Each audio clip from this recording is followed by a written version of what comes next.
Attention. Go. Mark Hunter, I know what you're going to say to us about those blades as we sat on the start. Let's pick that one up in a second as we see both crews getting up, and it looks pretty level to me.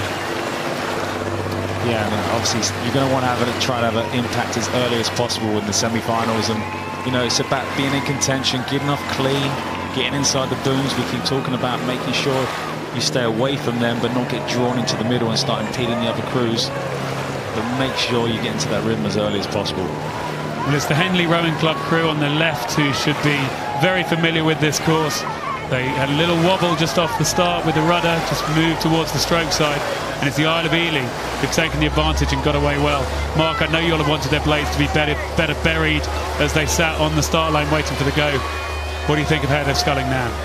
Yeah, they've got into a rhythm, which is the important part. I keep going on about the blades at the start. That's just being confident, sitting there and just making sure they're buried. There's no need to have them out and put them in.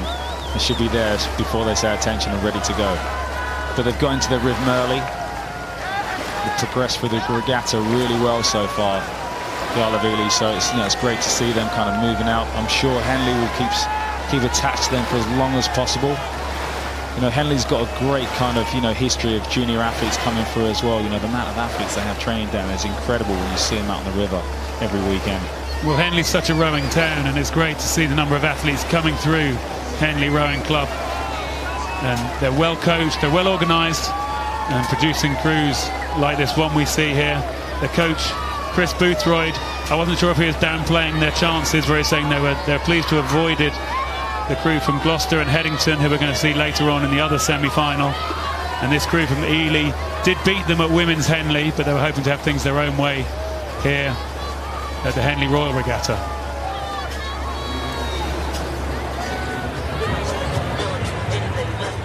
And the Henley crew need to hang in there now as they come towards the barrier, trying to keep the overlap as much as they can and not let the Isle of Ely slip away.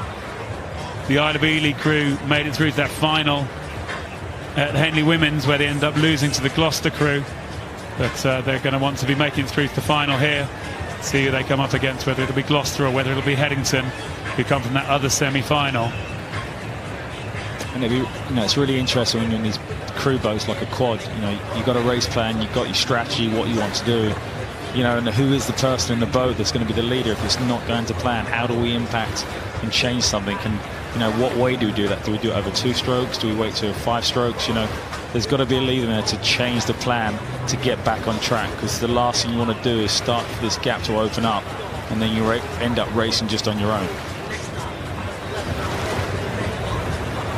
I think the Isle of Ely still able to keep moving, still able to just inch away, just a small fraction, slightly more power, slightly more length, slightly more distance per stroke, each stroke as they make their way down the course.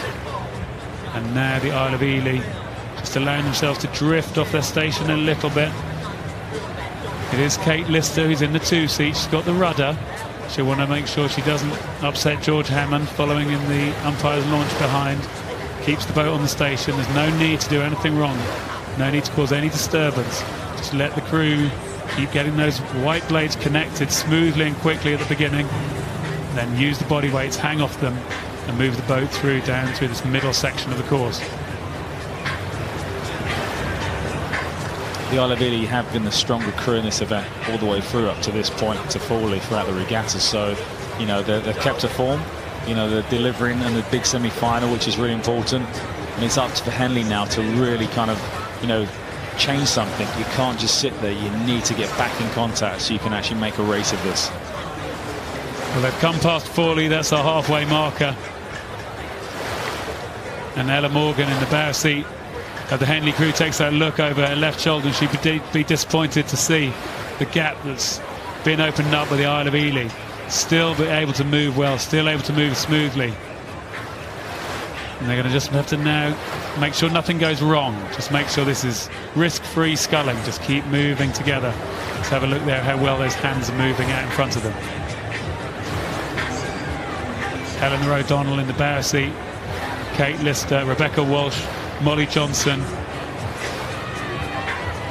keeping those left sculls more on top left hand almost left hand lead, but left hand sort of on top of right hand. Quite a difference in the heights. They've got those skulls set out.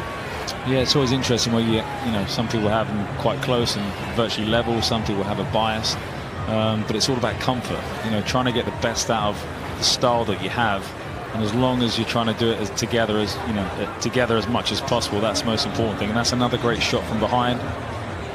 Just seeing the blades, just chain in and out together. Yep, just moving efficiently and coming into this section of race when you have that cushion of lead. It's just about staying focused in your bubble, doing your thing, and not kind of starting to look around, because sometimes this is when mistakes can happen.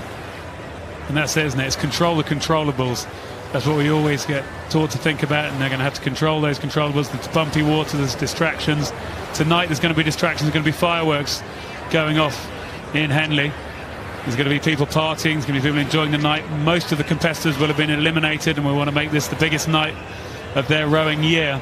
But not for these girls from the Isle of Ely. They're going to want to go home, have an early night, get focused and think about what they might do tomorrow if they can stay ahead of Henley Rowing Club up the enclosures now for the last 2 minutes or so of this race.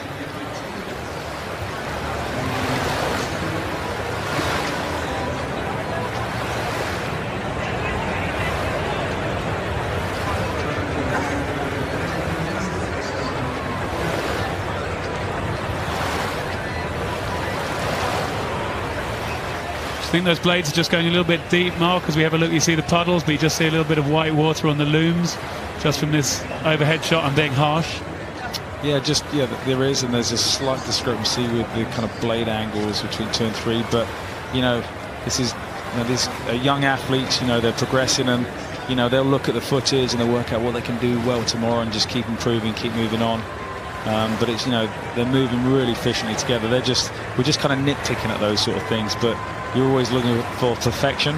You're never going to get there, but you're always looking for improvement. Well, look, I'm sure their coach will want to take this video away. Peter Lee, take this video away, turn down the volume on Mark and my comments, and you tell them what you're seeing, because I'm sure it's more effective than anything that we could say. But it's all about winning at the end of the day, and that's what they're doing fantastically right now.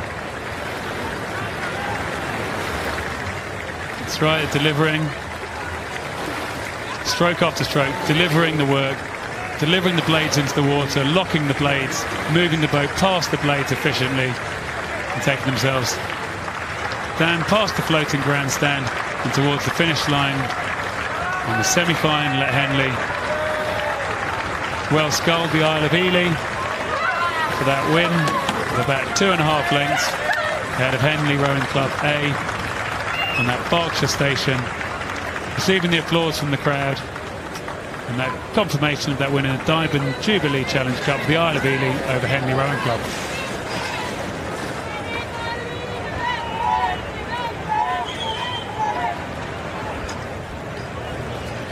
So you can see what it means to the girls there. They've made it through to the final. We're going to see that other semi-final later between Gloucester and Headington. And I love it when they cross the line and you see what it means to have, you know, have won a semi-final and making it to Henley. You know, it's huge. And you know, as you said, the girls need to, you know, kind of finish their wind down, get home, get rested, and be ready for the big day tomorrow.